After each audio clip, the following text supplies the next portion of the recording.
एक इंसान घने जंगल में भागे जा रहा था। शाम हो गई थी, अंधेरे में कुआं नहीं दिखा और वो उसमें गिर पड़ा। अब गिरते गिरते मतलब नसीब वाला था, नसीब बलवान था उसका, तो एक झुके हुए पेड़ की डाली उसके हाथ में आ गई। डाली पकड़ ली उसने और नीचे देखा तो चार चार मगरमच्छ मुंह खोले हुए इसकी राह में। जिस डाली को उसने पकड़ रखा था उसे दो चूहे कुतर रहे थे।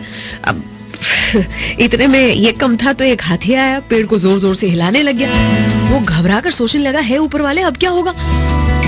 अब हाथी का जो पेड़ हिलाना था उससे मधुमक्खियां उड़ने लगी थी, शहद की बूंद टपकने लगी।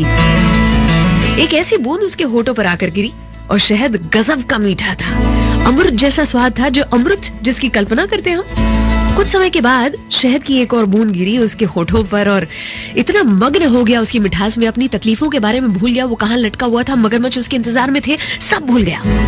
तभी उस जंगल से ऊपर वाले का रथ पसार हुआ। ऊपर वाले ने कहा कि मैंने तुम्हारी पुकार सुनी है बालक, तुम्हें बचाने आया हूँ, मेरा हाथ थाम लो। इंसान ने कहा, जी बस आया, ये एक बूंद जो गिरने वाली है बस उसको चाट लो। एक के बाद एक बूंदों को चाटने में लगा रहा और ऊपर वाले का रथ वहां से निकल लिया। अर्थात वो जिस जंगल से जा रहा था वो जंगल है दुनिया, अंधेरा है अज्ञानता, पेड़ की डाली वो है आयु उम्र, दिन और रात दो चूहे उसे कुतरे जा रहे हैं, और घमंड यानी कि हाथी जो पेड़ को उखाड़ने में लगा हुआ है। शहद की बूंदे समझ गए होंगे, संसार में जो सुख है वो, जिसके कारण इंसान खतरों को भी अनदेखा कर देता है। ऐसी ही सुख की माया जाल में अगर फंसा भैया तो ऊपर वाला भी उसे बचा नहीं सकता। सलाम दुआ वणकम प्रणाम सत श्री अकाल, केम छो सारू छे, अमदावाद आखुई।